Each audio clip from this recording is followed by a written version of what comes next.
Welcome. আলোচনা করব বাবা সাহেব ডক্টর বি.আর. আম্বেদকর দলিতদের কি বলেছিলেন, যে দলিতরা কি হিন্দু?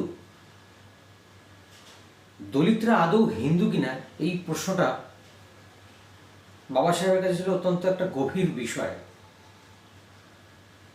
বাবা সাহেব বলেছিলেন, যে ধর্ম তোমাকে মানুষ মনে করে না সেই ধর্মটা তোমার কি করে হয়।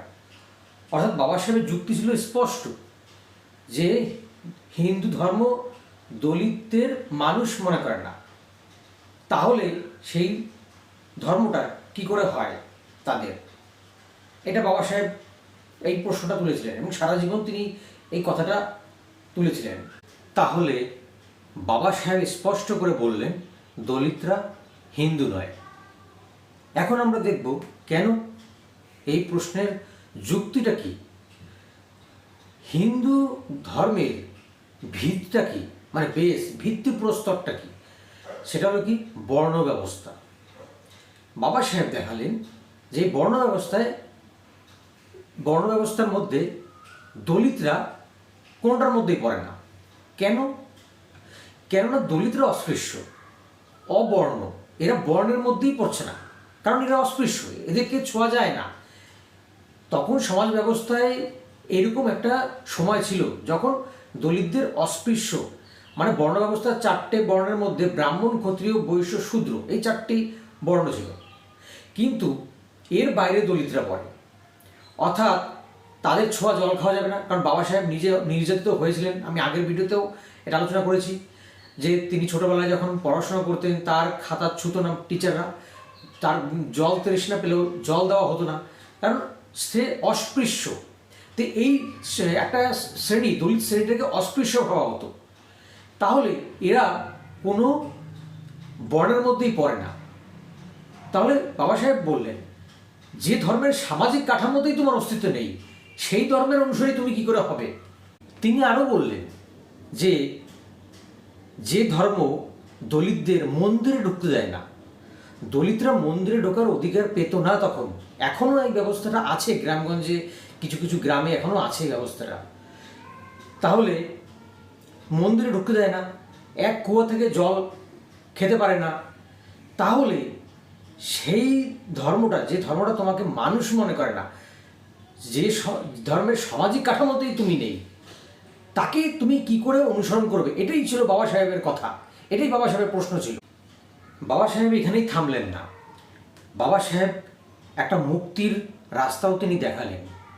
তিনি বললেন যে দলিতদের হিন্দু ধর্ম আদর্শ নয়, তাহলে কি করবে দলিতরা? দলিতরা বৌদ্ধ ধর্ম অনুসরণ করবে। এইটা বাবা সাহেব দেখালেন রাস্তাটা, যে বৌদ্ধ ধর্মে জাতপাত নেই, এরকম বর্ণ ব্যবস্থা নেই, অসমতার নীতি নেই। তাই বাবা সাহেব দলিতদের বৌদ্ধ ধর্মকে অনুসরণ করতে বলেছিলেন এবং প্র্যাকটিক্যালি তিনি করে দেখিয়েছেন। পৃথিবীর মধ্যে এরকম বৃহৎ একটা ধর্মান্তর হয়েছিল এবং শান্তিপূর্ণভাবে। 1956 সালের 14ই অক্টোবর তিনি করলেন কি 6 লক্ষ দলিতকে নিয়ে নাগপুরে তিনি ধর্মান্তরণ করলেন। এত বড় ধর্মান্তরণ মৃত্যুর 6 সপ্তাহ আগে মাত্র। তার কিছুদিন পরে আবার কয়েক সপ্তাহ পরেই আরও 30 লক্ষ থেকে 40 লক্ষ বৌদ্ধ ধর্মে দীক্ষা নিল মানুষ, মানে এবং শান্তিপূর্ণভাবে হলো। বাবা সাহেব শেখালেন যে জাত জন্মে হয় না, মানে অন্য বর্ণের মধ্যে কি ছিল, যে জন্মালেই যে যে বংশে জন্মাবে সেই বংশে সে জাত হয়ে যাবে, এভাবে জাত হয় না। বাবা সাহেব চাইছিলেন যে কর্মের মাধ্যমে তার পরিচয় হবে। তাই তিনি মনে করতেন যে এটা কোনো ধর্ম নয়, এটা একটা দাসত্ব। এই জন্য তিনি বুদ্ধের ধর্মকে অনুসরণ করতে বলেছেন দলিতদের, বুদ্ধের দেওয়া মার্গকে ফলো করতে বলেছিলেন। তাই তিনি নিজেও বৌদ্ধ ধর্ম নিয়েছেন।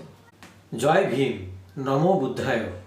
তাহলে এই ভিডিওটা তোমরা যারা দেখছো একটু সবাইকে শেয়ার করে দাও, যাতে কিনা সকলের কাছে এই সত্য মেসেজটা পৌঁছায়, যাতে দলিতরা বুঝতে পারে যে তারা কি আদৌ হিন্দু।